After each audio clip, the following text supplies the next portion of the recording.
A very good evening and welcome to Newswatch this 1st of February 2022 and happy new month. Thank you so much for joining us for the latest news. I'm Tony Omondi and our sign language interpreter is Fiona Mweresa. Let's get started. Now, civil servants seeking elective posts now have 8 days to resign after the High Court struck out a petition challenging the enforcement of a clause in the election law requiring them to do so in 6 months to the date of the general election. President Uhuru Kenyatta will be forced to restructure his cabinet less than 7 months to the August 9th polls, given that at least 5 cabinet secretaries, 4 principal secretaries, a dozen of chief administrative secretaries have expressed interest in vying for various elective seats. Dickens Luvanda has this report. The public service is said to be hit by a significant number of resignations as civil servants eyeing politics embark on resignation to beat the February 9th deadline as advised by the Independent Electoral and Boundaries Commission (IEBC). Kenya's Elections Act advises that all public officers seeking elective positions must vacate office 6 months to the general election, and as of today, February 1st, 2022, all civil servants eyeing elective positions have exactly 8 days remaining in office before resigning from their respective positions. The election regulation had been challenged in court, but High Court Judge Anthony Mrima dismissed the petition in January, saying the law provided sufficient time to allow those interested in politics to prepare. The election regulation portends a major headache for President Uhuru Kenyatta, who is expected to receive a number of resignation notices from at least 5 cabinet secretaries, a number of principal secretaries, chief administrative secretaries, and other high-ranking public officials. Some of the cabinet secretaries who are expected to resign so as to vie for gubernatorial posts include Treasury Cabinet Secretary Ukur Yatani, who wants to retake the Marsabit County gubernatorial seat, Devolution Cabinet Secretary Charles Keter, who is eyeing the Kericho governor's seat, Petroleum Cabinet Secretary John Munyes, who is eyeing the Turkana County governor's seat, Water, Sanitation and Irrigation Cabinet Secretary Cecily Kariuki, who is eyeing the Nyandarua governor's seat, Agriculture CS Peter Munya, who is eyeing the Meru County governor's seat, and Labor Cabinet Secretary Simon Chelugui, who is seeking the Baringo governor's seat. Other public service officials who are expected to resign so as to vie for political seats include Mining and Petroleum Chief Administrative Secretary John Mosonik, who wants to be the Bomet governor, the Lands Chief Administrative Secretary Gideon Mungaro, who wants to succeed Amason King as the Kilifi County governor, Agriculture Principal Secretary Hamadi Boga, who is eyeing the Kwale governor's seat, while the State House Chief of Staff Nzioka Waita and the Transport CAS Wavinya Ndeti are both eyeing the Machakos gubernatorial seat. With the impending resignations, President Kenyatta will be forced to nominate to his cabinet new individuals who will serve for the remainder of his term or assign the remaining cabinet secretaries more dockets. Mimi yu kali yangu ambayo niko nayo, mimi siwaji. Trans Nzoia gubernatorial aspirant George Natembeya was the first public officer to resign as the Rift Valley Regional Commissioner, while Central Regional Director of Education John Leka Kenny resigned on Tuesday from public service as he prepares to vie for the Kilgoris parliamentary seat after serving the public service for 28 years. Dickens Luvanda, Hope TV Newswatch. The Independent Electoral and Boundaries Commission (IEBC) has failed to hit its voter listing target as the enhanced continuous voter registration drive comes to a close in 5 days' time. From the latest report by the Electoral Commission, IEBC missed its target of registering over 2.9 million new voters in 2 weeks, as they only managed to list about 500,000 new voters during the period. As Kennedy Kimani now reports, IEBC Chair Fola Chebukati has appealed to Kenyans to take advantage of this last week and register, ruling out any extension of the registration drive ahead of the August polls. In a week's time, the Independent Electoral and Boundaries Commission (IEBC) will bring to a close the phase 2 of the enhanced continuous voter registration drive. Despite IEBC having been optimistic about registering about 2.9 million new voters during the first 2 weeks of the drive, the Electoral Commission now risks failing to meet its target, as only about 500,000 Kenyans have been registered so far. IBC Chair Wafula Chebukati has appealed to Kenyans to take advantage of this last week and register, ruling out any extension of the registration drive ahead of the August polls. As a commission, we are ready to give Kenyans elections on 9th of August. All programs are as per our election operation plan, and right now I am confident that everything is running smoothly. Of course, after this voter registration, the next activity will be party primaries. Parties have to do their primaries and give us lists of aspirants on or before 22nd April. Voter registration exercise for citizens residing outside the country has so far enrolled 1,054 new voters, with the United States of America having registered the highest number with 209 new voters, while South Sudan and the United Kingdom coming in second and third, with 204 and 115 new voters respectively. The Electoral Commission rolled out Phase 1 of the exercise from the 4th of October to the 5th of November 2021, where only 1.52 million of the targeted 6 million eligible Kenyans registered as voters. Apathy and lack of national identity cards, especially among the youth, were blamed for the low turnout. The exercise is slated to end on Sunday, while in the diaspora it will close on the 15th day of the commencement date of the respective country. Kennedy Kimani, Hope TV Newswatch. Orange Democratic Movement ODM party leader Raila Odinga says he will focus on economic revival through a private-public partnership and sealing of all corruption loopholes in the government should he be elected the next president of Kenya. Raila spoke on Tuesday during the Nyandarua County Azimio la Umoja chapter leaders consultation forum, where he received a memorandum from local leaders. During his tour in the county, the ODM leader also said laid the foundation stone for the Mashujaa complex at the JM Kariuki Memorial County Referral Hospital. Alice Diana brings us this report. ODM party leader Raila Odinga on Tuesday took his Azimio la Umoja campaigns to Olkalou, Nyandarua County, as he wooed voters to rally behind him in his quest for the presidency in the August 9th general election. Speaking during the Nyandarua County Azimio la Umoja chapter leaders consultation forum, the ODM leader said that the private sector will be his priority in economic growth for job creation, insisting that Kenyans must reject the wheelbarrow notion and go for better jobs. He said this can only be done through public-private partnership and empowered private sector through resources, reduced cost of doing business and better friendly policies. Tuangalie private sector ya kibinafsi. Pale ndio kazi itapatikana mingi zaidi. Ndio sababu tunataka kuona kama tunajenga viwanda hapa Olkalau na Nyandarua kwa jumla. Tunajenga viwanda ambazo zinafanya value addition to crops which are coming from our agriculture. Hiyo itapatia vijana ajira mingi zaidi. Raila noted that Nyandarua is a food basket feeding Nairobi, but cost of production and inputs has made farmers poor, promising to look into the matter should he assume power. Farming is subsidized in the United States of America. Hata kule Ulaya ukienda Ujerumani, Uholanzi, Ufaransa mpaka Uingereza, farming is always subsidized because we must have food security. Our country must be self-sufficient in terms of food production. Hapo ndio sababu sisi tutahakikisha kwamba gharama ya yale inputs zinarudi chini ili wakulima waweze kupata haki yao kulingana na jasho yao. Raila at the same time assured Kenyans of equity and equality in jobs for all counties, resources allocation and opportunities, noting the government is only able to employ 10% of the job market. Vijana wamealia mambo ya ajira, kazi ndani ya serikali.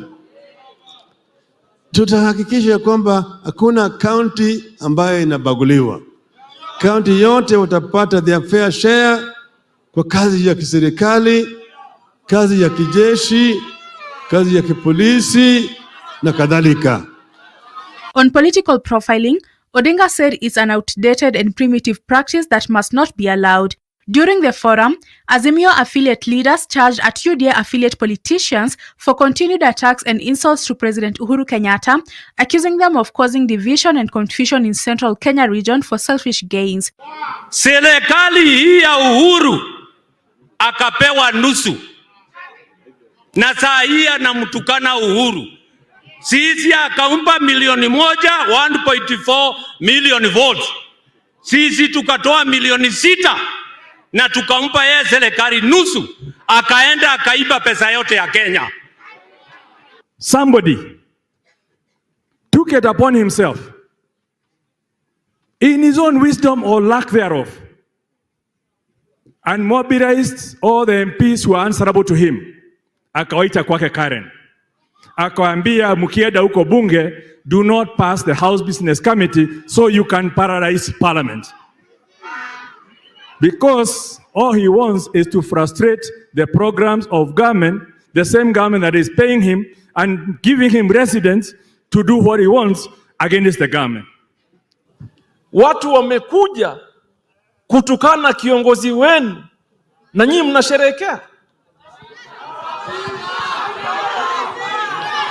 Yaani mimi nimeona ile ugonjwa ambayo tumekuwa nayo kwetu Pwani, miaka nenda miaka rudi, inaletwa huku kwenu, na msipojichunga hasara itakuwa kubwa sana.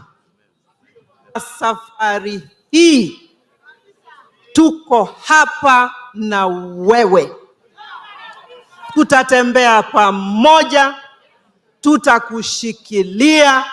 For Hope TV Newswatch, I'm Alice Diana. Still on politics, leaders allied to Kenya Kwanza coalition have urged President Uhuru Kenyatta to stop endorsing ODM leader Raila Odinga for presidency. The leaders, among them NC leader Musalia Mudavadi and his Ford Kenya counterpart Moses Wetangula, said Kenyans should be left to elect leaders of their choice. Mudavadi, who took issue with the government, accused it of funding the Azimio la Umoja coalition, calling on the Auditor General to probe the reports. The Kenya Kwanza team made their remarks in various stopovers in Nairobi, including City Market, Karura, Maimoto, and Kangema in Westlands. Mwaka huu, uchaguzi huu, wapende wasipende, mtoto wa maskini lazima akae meza moja na mtoto ya tajiri. Mtoto wa maskini lazima akae meza moja kuamua maneno ya Kenya. Mimi nasema kama Wakenya tumekataa muradi wa serikali. Azimio ni muradi wa serikali. Azimio ni project ya serikali. Hata siku hizi mkiangalia, kazi ya Azimio ni kufanya mikutano kwa mahema. Wakienda Kakamega hawaendi kwa wananchi, wanaenda kwa hema.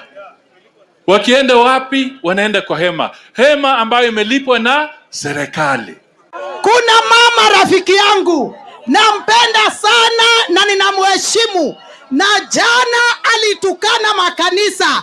Alisema makanisa ndogo ndogo zifungwe. Wangapi wanataka makanisa ndogo ndogo zifungwe?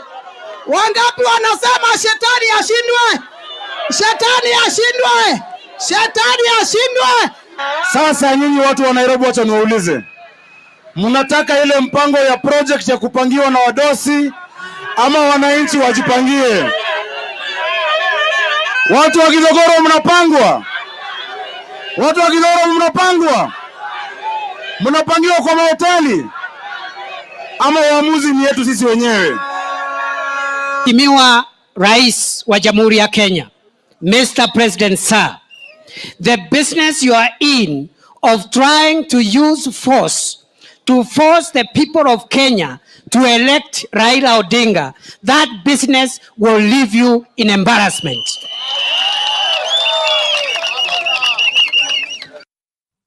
Away from that, the Kenya Medical Training College, KMTC, has begun offering English training to nurses in order to meet the terms of a recently signed bilateral agreement between Kenya and the United Kingdom. The training will improve the English skills of nurses who make up 30% of KMTC's 12,000-strong population. making them more internationally competitive. The Ministry of Health and the UK government signed a memorandum of understanding in July 2021 that will see Kenya's health workforce recruited to UK hospitals, as Dole Murigi reports. Kenya's effort to see that nurses in the country qualified to work in the United Kingdom have begun in earnest. The Kenya Medical Training College (KMTC) has officially begun to offer English training to nurses in order to meet the agreed terms between Kenya and the UK. The training, which is the first of its kind in Kenya, according to the Health Cabinet Secretary Mutahi Kagwe, is a game changer that will produce a workforce that is prepared and internationally recognized. This is the first time ever that we as a government have undertaken a training of this kind, where we are preparing our young people to go and work elsewhere overseas. And indeed, to prepare them, their pre-departure training, to be part of the wider training of our Kenyan young people, and to create a workforce that is internationally able, internationally qualified, and internationally recognized. Other countries such as Saudi Arabia and Kuwait have already made requests for Kenya health workers, according to the CES, but Kenya will only send those who have not yet been absorbed into the local labor market. We are not sending health workers to the UK at the expense of our health system. Rest those who come and say, how can we be sending workers to the UK when we need workers here? And I would like to explain it as follows. Number one is that we are hiring nurses and doctors and lab technicians in accordance with our ability to do so as a government. Kenyan nurses will have an access to opportunities in the UK health sector, according to Deputy British High Commissioner Josephine Gold, and the training will also help the country achieve the universal healthcare goals. The Ministry of Health and the UK government signed a memorandum of understanding in July 2021 that will see Kenya health workforce recruited to UK hospitals. Under the agreement, Kenya health workers will be absorbed into the National Health Service, the publicly funded British healthcare system. The supervised enrollment process will also make it difficult to uncontrolled recruitment to take place in the country. The ministry also revealed joint plans between Kenya and the UK to set up a hub at the KMTC to be used by Kenyan nurses when preparing for admission exams. It is not that we don't want support from overseas. That's very nice, and I think that USAID has been in the forefront of the support towards ARV sufferers. But I think that moving forward, we must make sure that in addition to the support we get from other governments, we also are capable of taking care of our own people. During the first phase of Kenyan nurses deployed to the UK, the Ministry of Health said only 10 passed the language proficiency test required. Dolly Merigi, Hope TV. Moving on, the National Cohesion and Integrated Commission (NCIC) has warned that some senior politicians in the country will be missing at the ballot in the August election. The Commission has announced that it's working closely with the Ethics and Anti-Corruption Commission on integrity issues, warning that those involved in hate and insightful speeches will not be cleared for elections. Speaking during a consultative meeting in Naivasha, NCIC Vice Chairperson Wambui Nyuto said the Commission is currently investigating several politicians for hate speech. Grace Ongoi tells us more. Politicians have to now tread carefully and be wise in their choice of words moving forward after the National Cohesion and Integration Commission (NCIC) announced that they will bar politicians involved in hate and inciting speeches from contesting for political seats. According to the Commission Vice Chairperson Wambui Nyuto, they have entered into a working agreement with EACC on how to deal with insightful politicians. As NCIC, there are various things that we have taken into consideration and issues that we are working on. Number one is the issue of hate speech and how politicians are using hate speech to, make their opponents or people who do not support them feel unsafe in their homes and in places of business. We are working with the judiciary and we are working with other partners like EACC. We are working with the Office of the DPP. We are also working with the DCI to ensure that once the cases are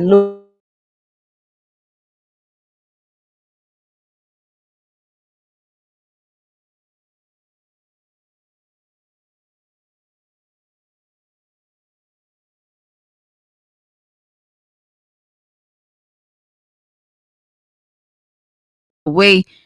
Recently, some politicians, including Kitutu Chache MP Richard Onyonka and Mary Senator Mithika Linturi, were arrested over incitement charges. According to NCIC Vice Chair Wambui Nyutu, the Commission is investigating 20 cases of incitement and hate speech that involve well-known politicians. To help with the monitoring of politicians, the Commission has had personnel who are attending all political meetings and recording politicians involved in hate speech.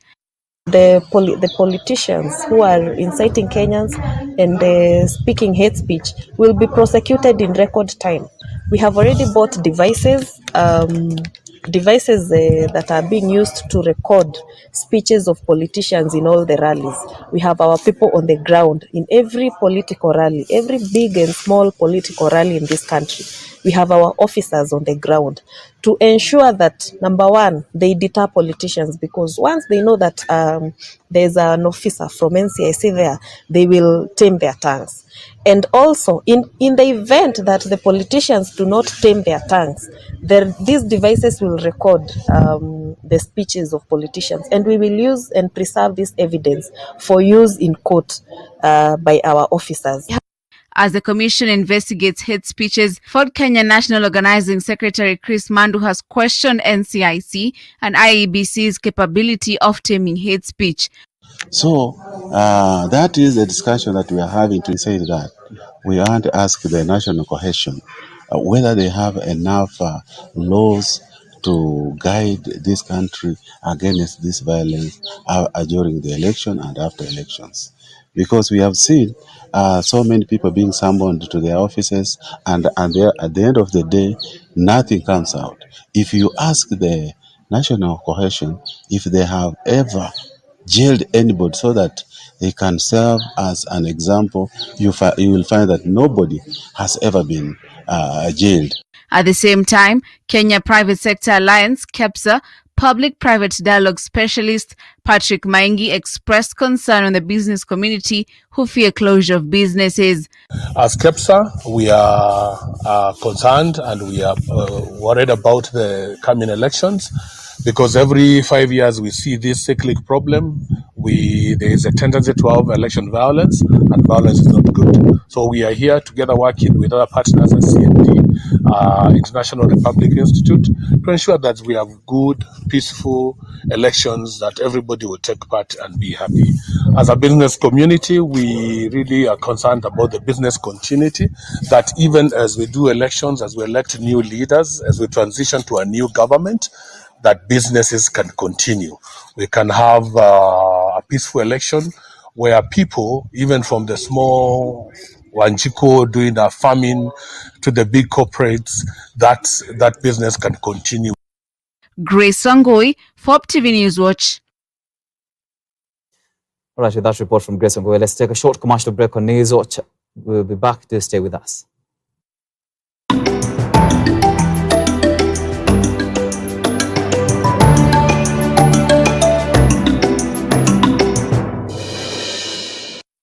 Hope TV is where you look and live, with an excellent selection of the best Christian programming consisting of local and international content of inspirational stories, talk shows, Bible commentary, youth, health shows, children entertainment, contemporary gospel music, extended times of worship, live broadcast, news, movies, drama, Christian ministry programs, and so much more. Hope TV is another quality service from Christ is the Answer Ministries, with over 45% of authentic and credible local content every week. Hope TV is a sister station to Hope FM, Kenya's leading Christian radio station, with footprints across the country. Tune in to Hope TV, where you look and live. Only God can turn a mess into a message. I have a boy on a wheelchair. Yeah. I'm still preaching on the pulpit. Amen. Niliona mguu ya nyuma inakuja tu kunikanyaga, imenilenga tu kwa tumbo. Nikaitana tu Jesus. I got tired of working with the x-ray papers, and one day I just woke up and decided to burn them. A test into a testimony. The whole community didn't want to hear that anybody is born again. Excommunicated straight. Bila Yesu hakuna njia. Join Sharon Naitore Wangenye on Testify. Katika hiyo harakati, hiyo spirit ikakemewa. Mimi nimeona Yesu Kristo namna hii kwa msalaba. Hallelujah, hallelujah. Every Thursday at 8 p.m. for a moment to grow your faith some more.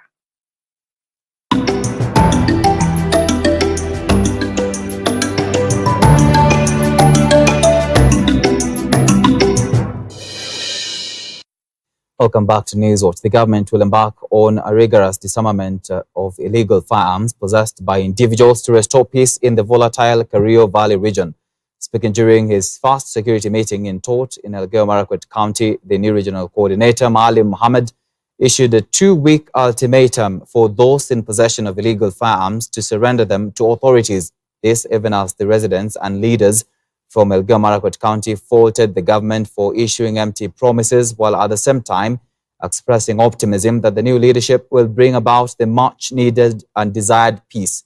The meeting at Tot brought together security officials from Baringo, West Pokot, and Elgeyo Marakwet counties to chart the way forward on how to restore peace and order in the volatile Kerio Valley.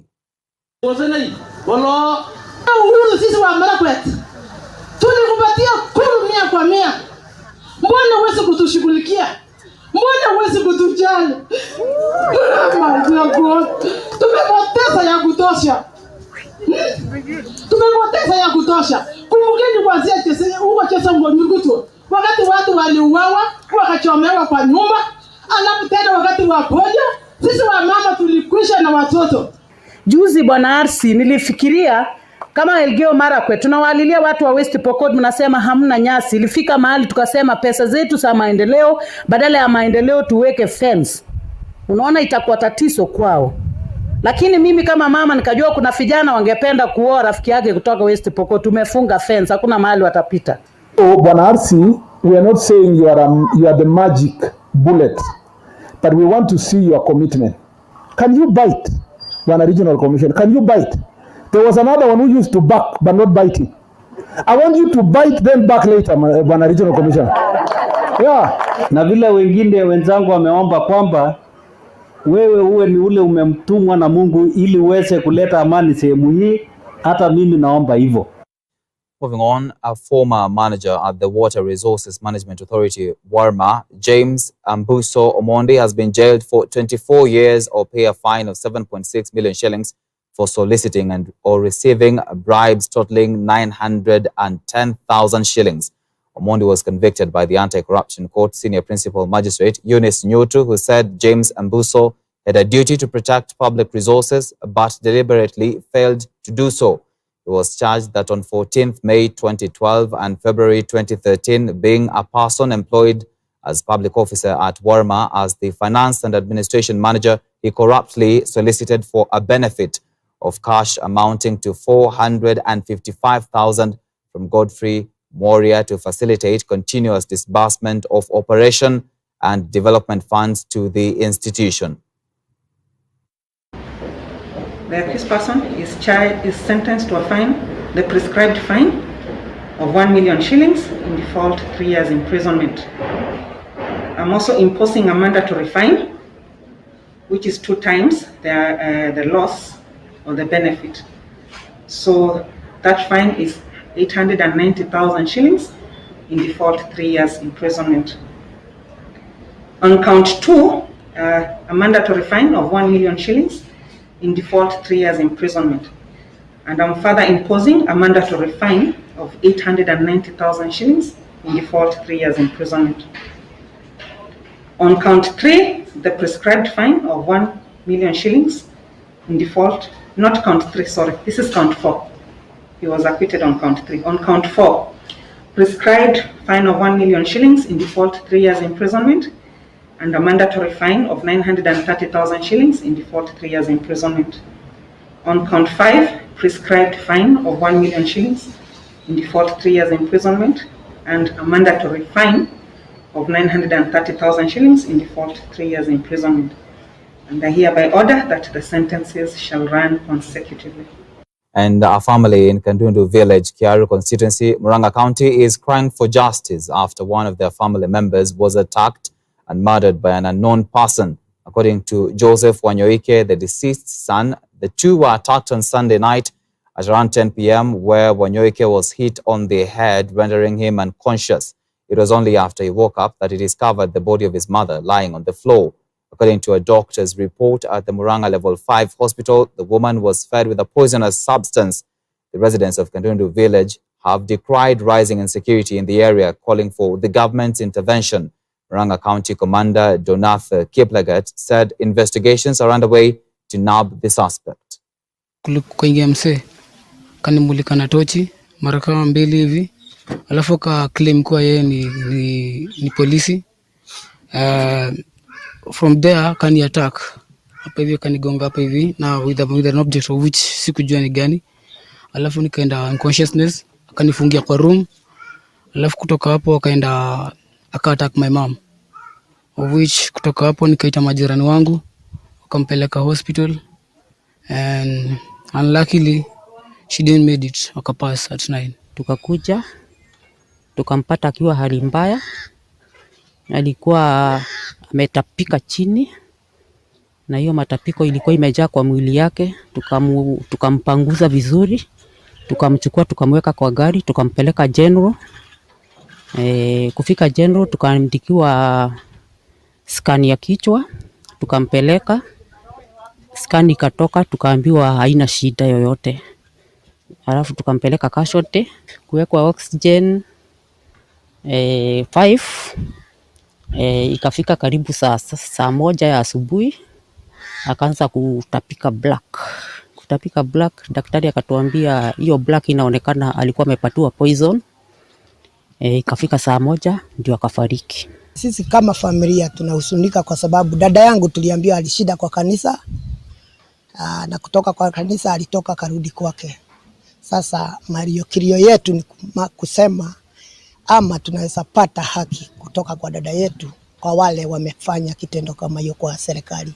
Hiyo ndio maombi yetu.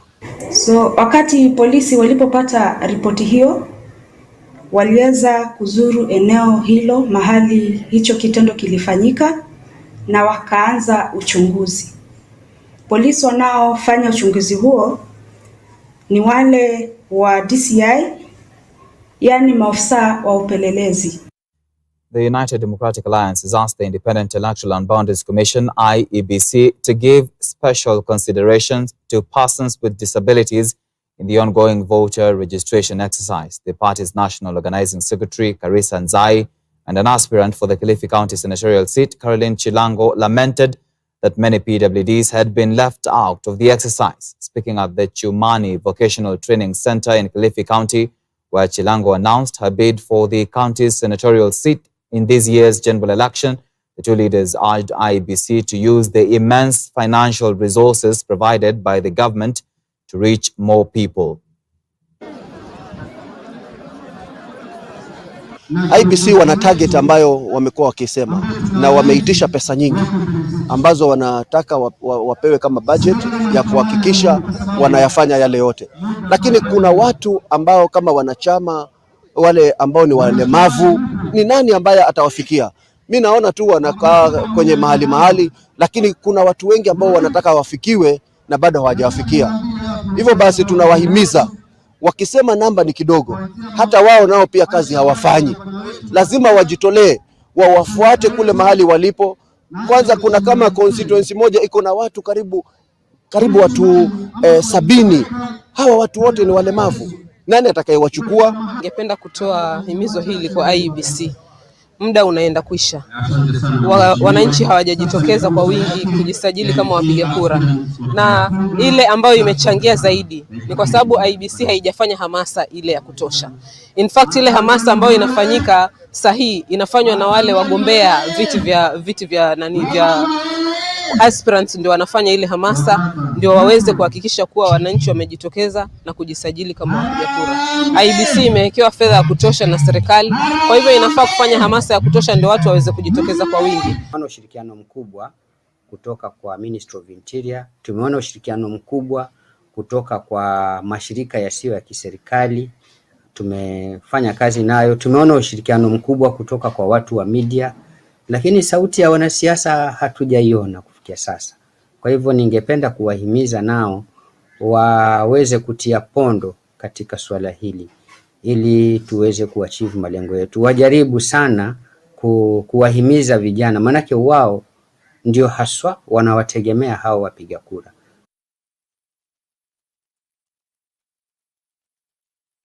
Now, parents in Embu County have been accused of failing in their parental duties of bringing up their children in the right way. Embu Women Representative Jane Wanjuki said most parents had relaxed while accusing them of allowing children to have uncontrolled access to phones and other electronic gadgets that may be harmful to their upbringing.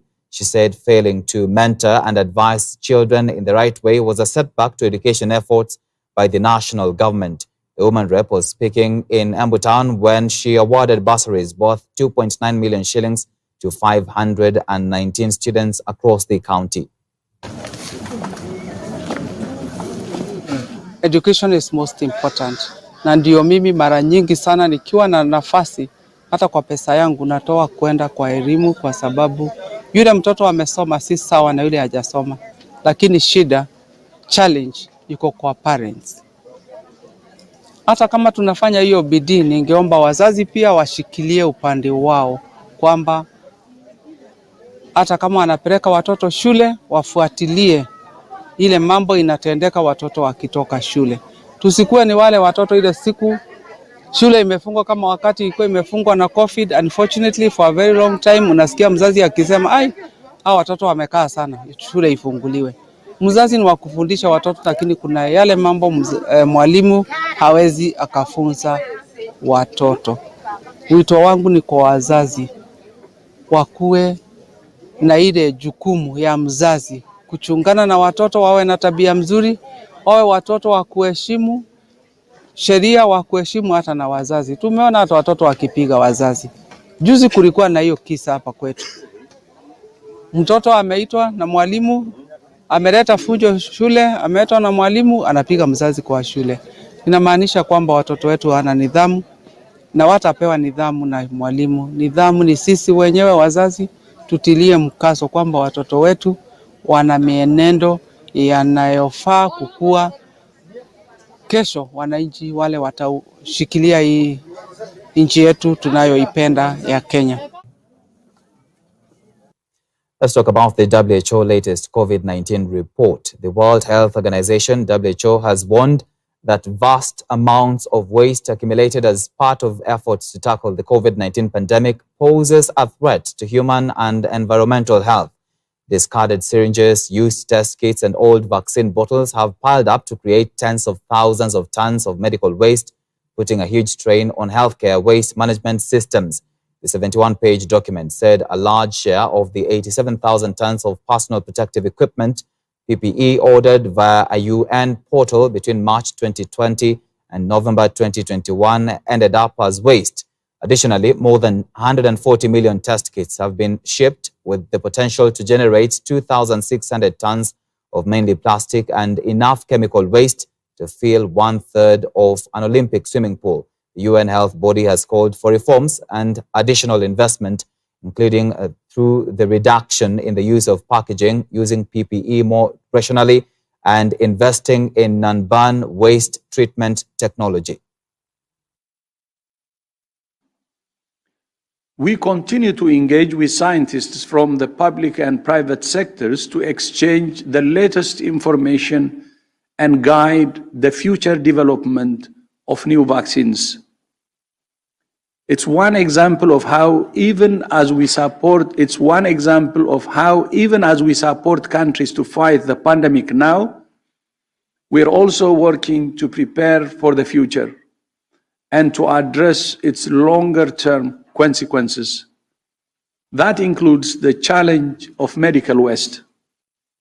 Today, WHO published a new report on the burden of medical waste from the pandemic, threatening human and environmental health and exposing the need to improve waste management. Health workers and members of the public rely on huge amounts of personal protective equipment, tests, chemicals, syringes, needles, and other disposable products to protect ourselves and others. But after we have used it, most of it ends up as waste. 30% of health facilities globally and 60% in the least developed countries are not equipped to handle existing medical waste loads, let alone the additional COVID-19 load. This potentially exposes health workers to needle stick injuries, burns, infection, and affects communities living near poorly managed landfills and waste disposal sites. The report makes a set of recommendations, including using eco-friendly packaging and shipping, safe and reusable gloves and medical masks, recyclable or biodegradable materials, and cleaner waste treatment technologies and recycling.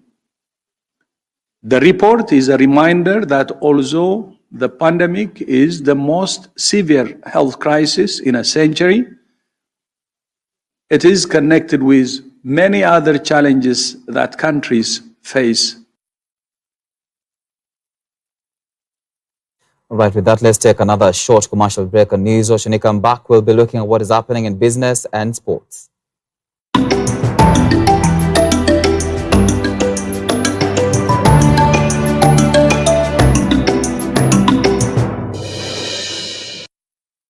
Hope TV is now available on GoTV Channel 103, Zuku Channel 873, Signet Channel 817, and StarTimes Channel 026. Enjoy our uplifting content and family-friendly programming anytime. Hope TV, you look and live.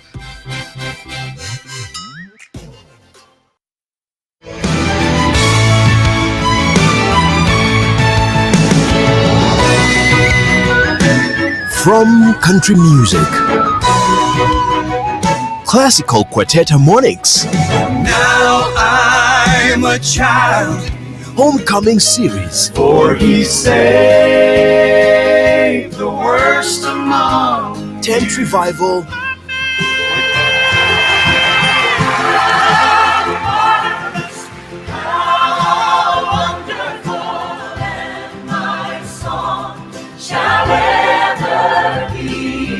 and many more. I'm gonna lay down my burden, down by the riverside, down by the riverside. Watch these great musical adventures on The Bill Gaither Show, featuring Gaither Vocal Band, Linda Randall, For the God on the mountain. and many other series like The Alaskan Cruise. And now I'm feeling mighty fine. These gospel favorites, recorded in front of beautiful sceneries, guaranteed to rejuvenate your love for gospel music.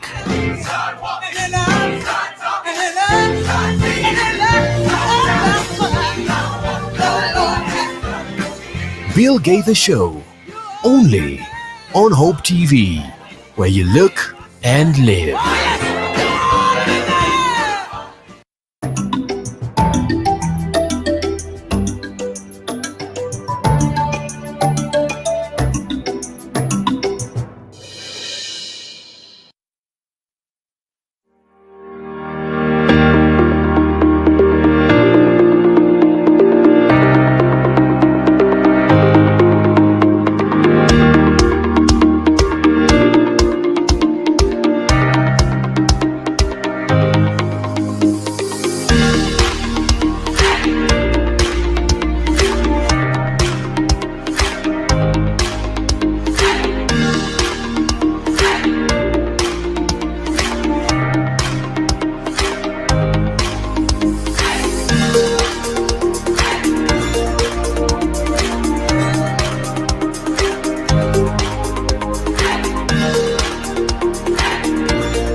Let's continue with business news. President Uhuru Kenyatta has called on the International Finance Corporation, IFC, and other World Bank constituent financial institutions to provide more support to the private sector to spark Kenya's economic growth.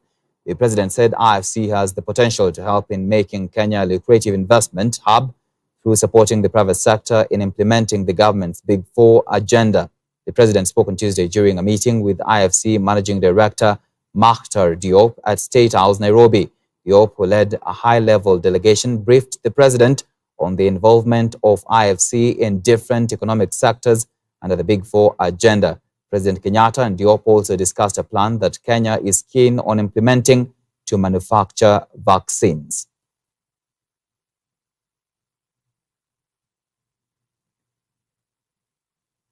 Hundreds of youths from Tharaka Nithi County are expected to receive technical vocational skills training and thereafter access to funding to create micro, small and medium enterprises from the KCB Foundation over the next 2 years. Speaking on the partnership, KCB head of foundation, Caroline Wanjeri, said KCB Group is dedicated to supporting the youth as they continue to navigate the effects of the COVID-19 pandemic. The partnership will be executed under KCB Foundation's Tujiajiri program that focuses on youth skills development and job creation.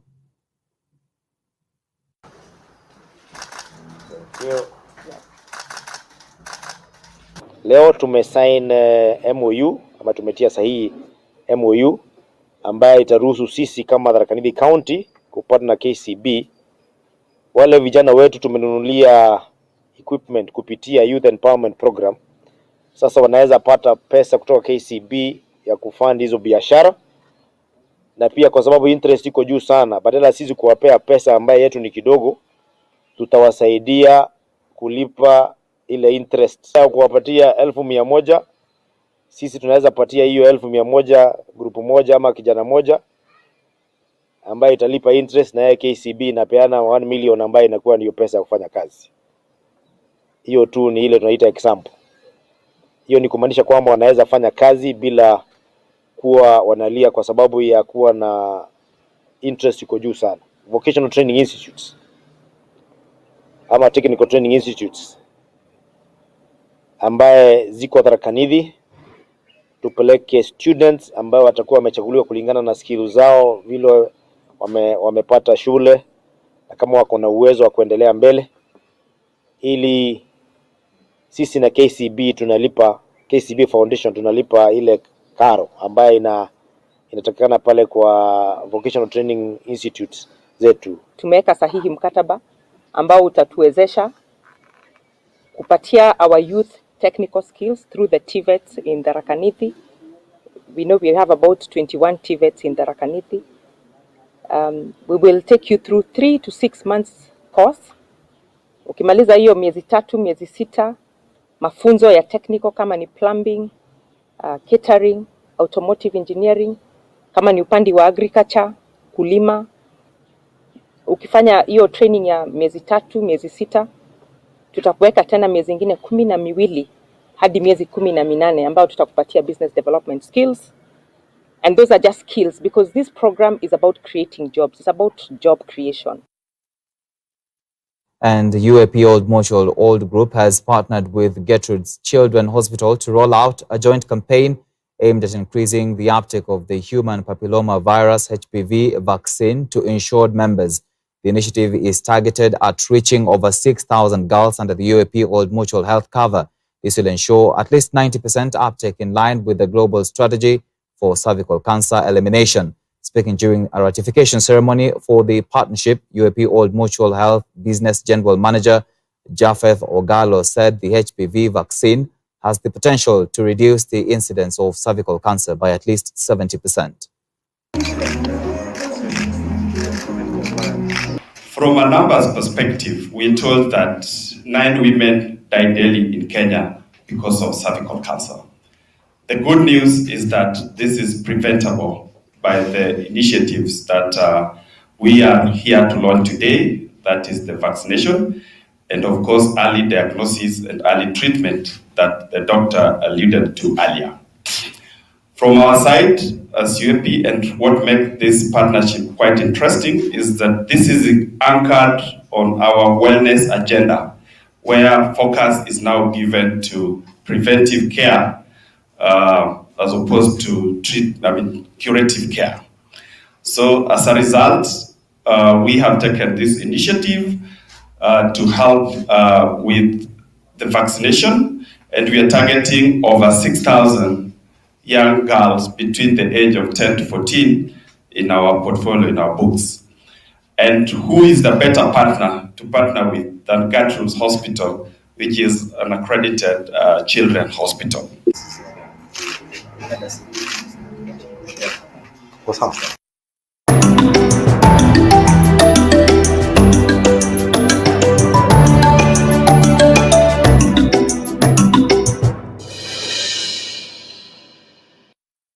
And to some sports news now, national women football team Harambee Starlets continued with their training at Kasarani Annex. It's still not clear whether their match between Uganda will go on as planned initially after wrangles between the FKF and the FKF caretaker committee.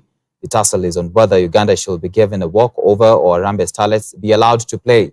This comes after the FKF CEO Barry Otieno wrote a letter to CAF to withdraw from the tournament, citing that the federation was not in a position to oversee the match due to wrangles between the caretaker committee and FKF. However, Harambee Starlets head coach Alex Elumira is hopeful that his team will win the tournament as most of his key players are present. Speaking during the training, Elumira said he is ready to take the team to the tournament if things change. To the best of my knowledge, tuna prepare warembo, tarehe 17 tunafaa kucheza na Uganda. Kwa hivyo from where I sit na kulingana na communication ile ambayo ninayo, ni sisi tunawaandaa kina dada wetu kwa hiyo mechi. Ilikuwa shocking, that's what we expect, but committee na technical bench ilikanoka wakatuambia kwenye vitu ziko na wakatuambia game still on. So sisi tuna prepare tukijua game iko on day 17. Hamna lililobadilika, urembo wako psyched up, wanaendelea kufanya mazoezi, ingawa siku ya kwanza ilikuwa setback kidogo, lakini wanapoendelea kufanya mazoezi wako sawa kabisa. Yeah. Morali ilirudi juu tuko na watu wanatupe moral, mafans, technical bench na caretakers wanatupea moral na every day wana make sure wanatuongelesha. And KPL side Gor Mahia have appointed German Andreas Speer as the new head coach, replacing a fired Mark Harrison. The new developments come days after the club announced that Ugandan Paul Nkata would take charge on interim basis, but have instead opted to hire the German tactician who at one time served as FKF technical director, doing much of his work then with the junior national teams. The club's chairman, Ambrose, confirmed the new appointment, saying the coach has been hired on a 6-month probation with a window of extension depending on performance. We have, as Gor Mahia, mutually terminated the contracts of our head coach, Mark Harrison, assistant coach, Sami Omolo, and goalkeeper trainer, Jerry Oduor. And we wish them well in whatever other undertakings they are going to be engaged in. In the same breath, I would like to announce that we have engaged as our new head coach, Mr. Andreas Speer from Germany, and with immediate effect on an interim basis, in the sense that upon expiry of a specified time, we will review the contract. To assist him, we have engaged a very seasoned coach, Mr. Michael Nam, and we want to wish them well in their new engagement with Gor Mahia. We will play an attractive football, that we will do our best so that we can make them happy, that we bring a quality training and with a good tactic, with a good motivation, because the attitude of the players will be creating a big impact to the results. Safaricom has announced a 6 million shilling sponsorship for the 10th edition of the East Africa Safari Classic Rally through its M-Pesa platform. The 9-day rally, which kicks off on February 10th and runs until 18th, is expected to feature a record of number of Kenyan and international drivers from more than 15 countries around the world, covering up to 5,000 kilometers across the country. This year's classic rally rekindles the spirit of the original Safari Rally, which put East Africa on the motorsport map and earned an unassailable reputation as the world's toughest rally. It's not just about sports, but also marketing the country internationally. And it ties well with M-Pesa Global, because M-Pesa is a global brand now. And we got, you can send and receive in over 200 countries into M-Pesa, and over 70% of all remittances that come into Kenya terminate on M-Pesa. So for Kenyans living abroad, this is a way for M-Pesa to advertise itself, but also contribute into the sporting community. This event, we want to take it back to the people. It's not likewise the WRC or the KNRC events, which are confined to a very restricted area. So people are very excited about this event, and we also have the vision to take this event possibly to Tanzania, but though logistics are very difficult, and we are very, very privileged to have the sponsorship of Safaricom. You see, rallies of this magnitude are very, very difficult to run without sponsors.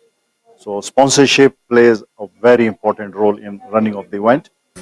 Thank you very much, Safaricom, for the sponsorship of 6 million Kenya shillings. Right, with that, we've now come to the end of this broadcast. Thank you so much for keeping us company. Till next time, God bless. I'm Tony Omondi, and our sign language interpreter has been Fiona Moresa. Have a good night and God bless.